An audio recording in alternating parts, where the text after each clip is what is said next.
নমস্কাৰ ছাত্ৰ-ছাত্ৰীসকল মই জাহ্নবী দাস আজি তোমালোকৰ বিজ্ঞান বিষয়ৰ নৱম অধ্যায় মাটি পাত্ৰৰ বিষয়ে আলোচনা কৰিম আজি আমি শিকিম মাটিৰ সমূহ বিৱৰণ আহা ছাত্ৰ-ছাত্ৰীসকল আমি শিকিবলৈ লওঁ মাটি হৈছে এক প্ৰাকৃতিক সম্পদ আৰু মাটিতে বহুতো জীৱৰ বাসস্থান গঢ় লৈ উঠিছে বুজি পাইছা ছাত্ৰ-ছাত্ৰীসকল মাটি হৈছে এক প্ৰাকৃতিক সম্পদ আৰু মাটি হৈছে বহুতো জীৱৰ বাসস্থান মাটিতে কি গঢ় লৈ উঠিছে কৃষি ভূমি গঢ় লৈ উঠিছে বিভিন্ন গছ-গছনিৰ বাসস্থান আৰু এই বিভিন্ন গছ-গছনিয়ে কি কৰিছে হালু সংশ্লেষণ প্ৰক্ৰিয়াৰে নিজৰ আহাৰ নিজে প্ৰস্তুত কৰিছে আৰু বায়ুমণ্ডললৈ কি গেছ এৰি দিছে অক্সিজেন গেছ এৰি দিছে গতিকে এই মাটিৰ অবিহনে কোনো জীৱ জীয়াই থাকিব নোৱাৰে বায়ুমণ্ডল স্থলমণ্ডল জলমণ্ডল এই সকলোবোৰতে জীৱ বিৰাজমান হৈ আছে তাৰে স্থলমণ্ডলতো কি জানানে বহু বৃহৎ সংখ্যক জীৱ জীয়াই আছে বা জীৱৰ বাসস্থান গঢ় লৈ উঠিছে এতিয়া আমি চাওঁ আহা মাটিয়ে উদ্ভিদক টানকৈ ধৰি ৰাখে আৰু পানী আৰু পোষক দ্ৰব্যসমূহ যোগান ধৰে দেখিছানে মাটিয়ে উদ্ভিদক গছ-গছনি কি কৰে টানকৈ খামুচি মাৰি ধৰি ৰাখে আৰু বিভিন্ন যি পুষ্টিকৰ উপাদান আছে পোষক দ্ৰব্য পানী আদি যোগান ধৰে বুজি পাইছা ছাত্ৰ-ছাত্ৰীসকল চোৱা মাটি হৈছে বহুতো জীৱৰ বাসস্থান কৃষিৰ কাৰণে মাটি আৱশ্যক হয় নে নহয় কৃষিৰ কাৰণে মাটিৰ আৱশ্যক মাটিয়ে সকলোকে অন্ন বস্ত্ৰ আৰু আশ্ৰয়ৰ সুবিধা কৰি দিয়ে হেহে মাটি আমাৰ জীৱনৰ অবিচ্ছেদ্য অংগ দেখিছানে হেহে মাটি আমাৰ জীৱনৰ অবিচ্ছেদ্য অংগ তাৰ মানে মাটি অবিহনে আমি জীয়াই থাকিব নোৱাৰো দেখিছানে ছাত্ৰ-ছাত্ৰীসকল মাটিতে বিভিন্ন জীৱৰ কি গঢ় লৈ উঠিছে মাটিতে বিভিন্ন জীৱৰ বাসস্থান গঢ় লৈ উঠিছে আৰু এই মাটিত কি পোৱা যায় বিভিন্ন ধৰণৰ সাৰুৱা পদাৰ্থ খনিজ পদাৰ্থ আদি বিভিন্ন ধাতু বিভিন্ন অমূল্য সম্পদ আদি সমূহ মাটিতেই পোৱা যায় মাটি হৈছে বহু বস্তুৰ মিশ্ৰণ কি বস্তুৰ মিশ্ৰণ হ'ব পাৰে শিলৰ কণা হ'ব পাৰে বিভিন্ন অণুজীৱ জীৱ হিউমাছ মাটিত পুষ্টিকৰ পদাৰ্থ পোৱা যায় দেখিছানে এই সকলোবিলাক লগ হৈ পেলাই কি গঠিত হৈছে জানানে মাটি গঠিত হৈছে দেখিছানে মাটিত শিলৰ কণা থাকে হিউমাছ থাকে বিভিন্ন খনিজ পদাৰ্থ খনিজ লৱণ খনিজ অম্ল আদি সমূহ ক'ত পোৱা যায় মাটিতে পোৱা যায় মাটিৰ সমূহ বিৱৰণ মাটিৰ সুকীয়া তৰপেৰে গঠিত দেখিছানে মাটি কেইবাটাও স্তৰেৰে গঠিত মাটিৰ কেইবাটাও স্তৰ আছে মানে তৰপ আছে বুজি পাইছা মাটিৰ বিভিন্ন তৰপবোৰৰ মাজেৰে কৰা উলম্ব ছেদনক মাটিৰ পাৰ্শ্ব চিত্ৰ বুলি কোৱা হয় এইটো খুব গুৰুত্বপূৰ্ণ কথা তোমালোকে মনত ৰাখিবা মাটিৰ বিভিন্ন তৰপবোৰৰ মাজেৰে কৰা উলম্ব ছেদনক কি বুলি কোৱা হয় জানানে মাটিৰ পাৰ্শ্ব চিত্ৰ বুলি কোৱা হয় মাটিত থকা পচা মৃত পদাৰ্থকে কি বুলি কোৱা হয় হিউমাছ বুলি কোৱা হয় তোমালোকৰ পৰীক্ষাত প্ৰশ্ন আহিব পাৰে হিউমাছ মানেনো কি গতিকে মাটিত থকা পচা মৃত পদাৰ্থ কি বুলি কোৱা হয় হিউমাছ বুলি কোৱা হয় আৰু হিউমাছ সমৃদ্ধ মাটিত কি ভাল হয় ছাত্ৰ-ছাত্ৰীসকল হিউমাছ সমৃদ্ধ মাটিত কি ভাল হয় খেতি-বাতি কৃষি আদি সমূহ কি হয় ভাল হয় মাটিৰ গঠন বতাহ পানী আৰু জলবায়ুৰ ক্ৰিয়াৰ ফলত শিল ভাঙি মাটি উৎপন্ন হয় দেখিছানে গতিকে মাটি ক'ৰ পৰা উৎপন্ন হৈছে ছাত্ৰ-ছাত্ৰীসকল মাটি উৎপন্ন হৈছে শিলৰ পৰা তোমালোকে মনত ৰাখিবা আৰু শিল ভাঙিহে কিহলৈ পৰিণত হয় মাটিলৈ পৰিণত হয় আকৌ এই শিল যে কেনেকে ভাঙে ছাত্ৰ-ছাত্ৰীসকল বতাহ পানী আৰু জলবায়ুৰ ক্ৰিয়াৰ ফলত প্ৰখৰ ৰ'দ হয়নে নহয় ছাত্ৰ-ছাত্ৰীসকল প্ৰখৰ বৰষুণ আদি বিভিন্ন ক্ৰিয়াৰ ফলত বিভিন্ন জলবায়ুৰ যি ক্ৰিয়া আছে বতাহ বৰষুণ পানী বিভিন্ন জলবায়ুৰ ক্ৰিয়াৰ ফলত কি হয় শিলৰ কণিকাবোৰ ভাঙি কিহলৈ ৰূপান্তৰিত হয় মাটিলৈ ৰূপান্তৰিত হয় আৰু এই প্ৰক্ৰিয়াটোক কি বুলি কোৱা হয় জানানে বিচূৰ্ণী ভৱন বুলি কোৱা হয় এই প্ৰক্ৰিয়াটোক বিচূৰ্ণী ভৱন বুলি কোৱা হয় দেখিছানে তোমালোকৰ আগত ডাঙৰ ডাঙৰ শিলৰ কিছুমান চিত্ৰ দেখুওৱা হৈছে এই বৃহৎ শিলবোৰ ভাঙি সৰু সৰু শিললৈ পৰিণত হয় আকৌ সেই সৰু সৰু শিলবোৰ ভাঙি বিভিন্ন জলবায়ুৰ ক্ৰিয়াৰ ফলত বিভিন্ন পৰিৱেশৰ যি জলবায়ুৰ ক্ৰিয়া এই জলবায়ুৰ ক্ৰিয়াৰ ফলতে আকৌ সেই শিলৰ কণিকাবোৰ ভাঙি কিহৰ সৃষ্টি হয় মাটিৰ সৃষ্টি হয় গতিকে তোমালোকে মাটি কেনেদৰে সৃষ্টি হয় এতিয়া বুজি পালা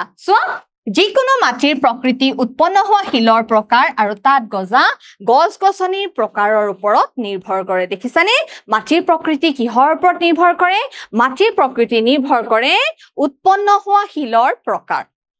তাৰ মানে কেনেকুৱা ধৰণৰ শিলৰ পৰানো মাটিৰ উৎপত্তি হৈছে আৰু তাতে কেনেকুৱা ধৰণৰ গছ-গছনিনো গজি আছে তাৰ ওপৰতে মাটিৰ প্ৰকৃতি নিৰ্ভৰ কৰে প্ৰতিটো তৰপৰ মসৃণতা ৰং বহু গভীৰতা আৰু ৰাসায়নিক সংযুক্তি বেলেগ বেলেগ হয় দেখিছানে প্ৰতিটো তৰপ মাটি যেহেতু কোৱা হৈছে তোমালোকক মাটি বিভিন্ন তৰপেৰে গঠিত কেইবাটাও স্তৰ লৈ গঠিত আৰু এই বিভিন্ন স্তৰ বিলাকৰ মসৃণতা মানে কোমলতা বা গাঁথনি ৰং বহু গভীৰতা আৰু ৰাসায়নিক সংযুক্তি বিলাক কি হয় জানানে বেলেগ বেলেগ ধৰণৰ হয় এই তৰপবোৰক কি বুলি কোৱা হয় দেখিছা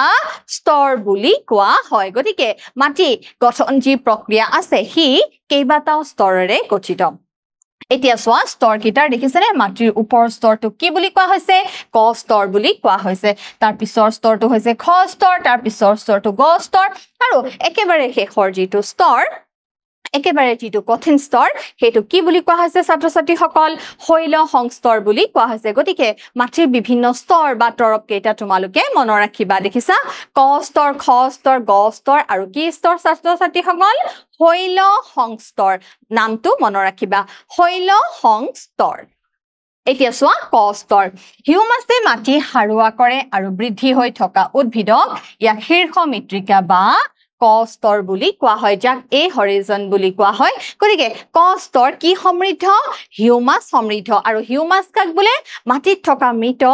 পচন পদাৰ্থ কি বুলি কোৱা হয় হিউমাছ বুলি কোৱা হয় সাধাৰণতে আটাইতকৈ ওপৰৰ স্তৰটো ডাঠ ৰঙৰ হয় কাৰণ ই হিউমাছ আৰু খনিজ পদাৰ্থৰে সমৃদ্ধ দেখিছানে কিমান গুৰুত্বপূৰ্ণ কথা আটাইতকৈ ওপৰৰ স্তৰটো মানে ক স্তৰটো কি হয় ডাঠ ৰঙৰ হয় ক স্তৰটো কি ৰঙৰ হয় ছাত্ৰ-ছাত্ৰী সকল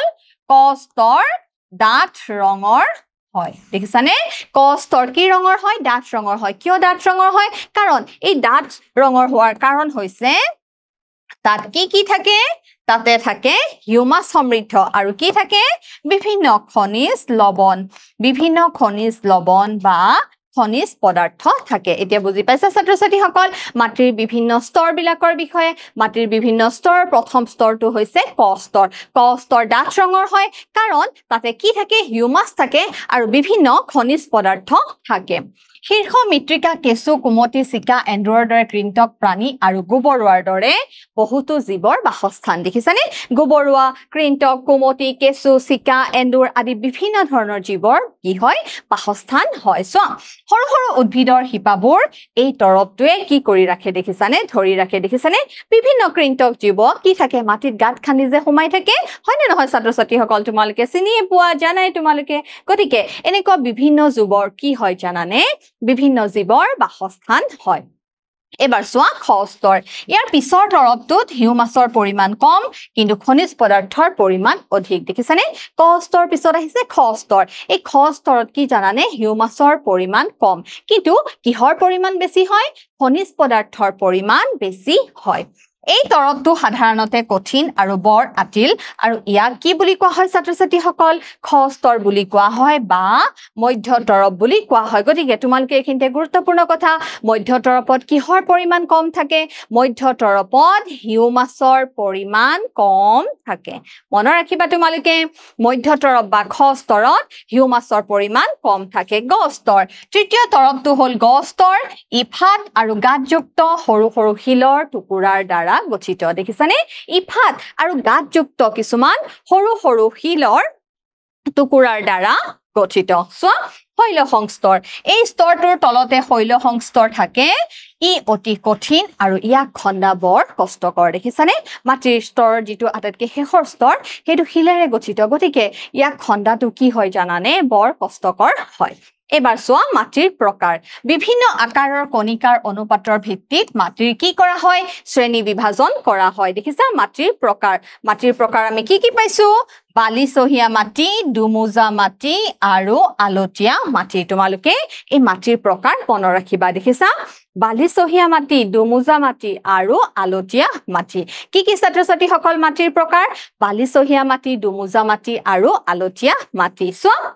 বিভিন্ন আকাৰৰ কণিকাবোৰৰ অনুপাতৰ ওপৰত ভিত্তি কৰি দেখিছানে কিহৰ ওপৰত ভিত্তি কৰি মাটিৰ শ্ৰেণী বিভাগ কৰা হৈছে কণিকাবিলাকৰ আকাৰৰ ওপৰত ভিত্তি কৰি বিভিন্ন আকাৰৰ কণিকাবোৰৰ অনুপাতৰ ওপৰত ভিত্তি কৰি মাটিৰ কি কৰা হৈছে শ্ৰেণী বিভাজন কৰা হৈছে ডাঙৰ কণিকাৰ অনুপাত বেছি থকা মাটি কি বুলি কোৱা হয় বালিচহীয়া মাটি বুলি কোৱা হয় এতিয়া তোমালোকে মনত ৰাখিবা বালিচহীয়া মাটিৰ কণাবিলাকৰ আকাৰ কি হয় জানানে ডাঙৰ হয় আৰু কণিকাবোৰৰ আকাৰ ডাঙৰ হোৱাৰ কাৰণে সেই কণিকাবিলাকৰ মাজত কি সোমাই থাকিব পাৰে বায়ু সোমাই থাকিব পাৰে আৰু এই বালিচহীয়া মাটিবিলাক কি হয় জানানে সেই কাৰণে শুকান হয় কাৰণ ই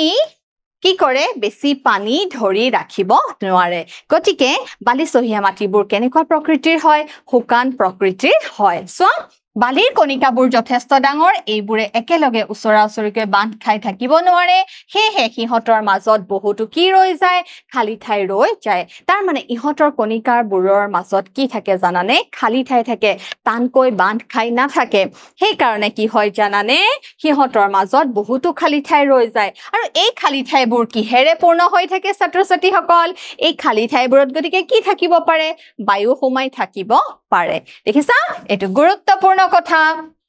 বালিচহীয়া মাটিৰ এই খালি ঠাইবিলাকত কি সোমাই থাকে বায়ু সোমাই থাকিব পাৰে গতিকে আমি ক'ব পাৰো যে মাটিত থকা বালিৰ মাজত বায়ু কি হৈ থাকে সঞ্চাৰিত হৈ থাকে পানী সহজে বালিৰ কণিকাবোৰৰ মাজেৰে কি হৈ যাব পাৰে পাৰ হৈ যাব পাৰে তোমালোকে এটো জানাই বালিত অলপ পানী দি দিয়াৰ লগে লগে কি হৈ যায় পানীখিনি অলপ পিছতে শুকান হৈ যায় নাইকিয়া হৈ যায় হয়নে নহয় কাৰণ বালিচহীয়া মাটি কি প্ৰকৃতিৰ শুকান প্ৰকৃতিৰ হয় আনহাতে মিহি কণিকাৰ অনুপাত তুলনামূলকভাৱে অধিক থকা মাটিক আলতীয়া মাটি বুলি কোৱা হয় ক্লে সয়েল বুলি কোৱা হয় দেখিছানে আলতীয়া মাটি বুলি কোৱা হয় আৰু এই আলতীয়া মাটিবিলাক মাটিৰ পাত্ৰ পুতলা আদি বনাবলৈ সেই কাৰণে কি হয় সুবিধাজনক হয়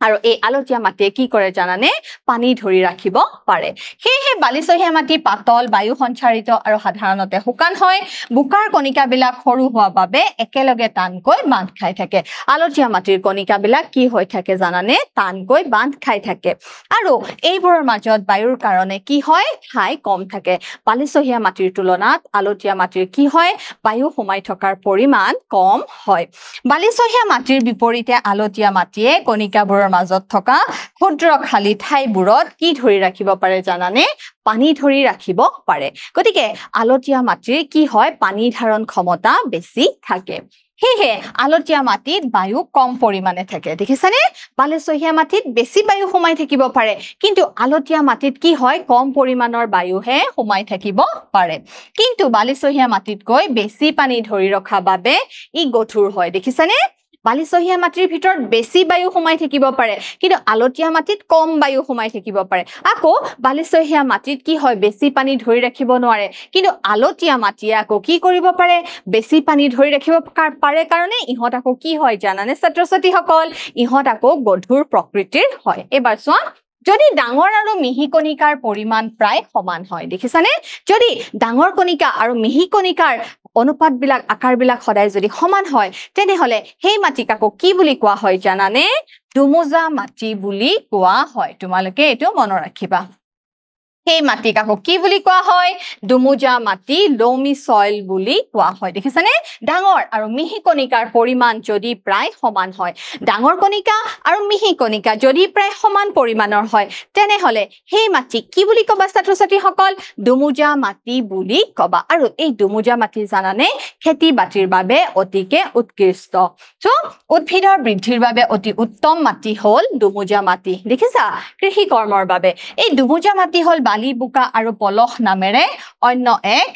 ধৰণৰ মাটিৰ মিশ্ৰণ দেখিছানে বালি বুকা আৰু পলস নামেৰে অন্য এক ধৰণৰ মাটিৰ মিশ্ৰণ পলসক নদীৰ তলিত জমা হোৱা অৱক্ষেপ হিচাপে পোৱা যায় দেখিছানে পলসক নদীৰ তলিত জমা হোৱা অৱক্ষেপ হিচাপে পোৱা যায়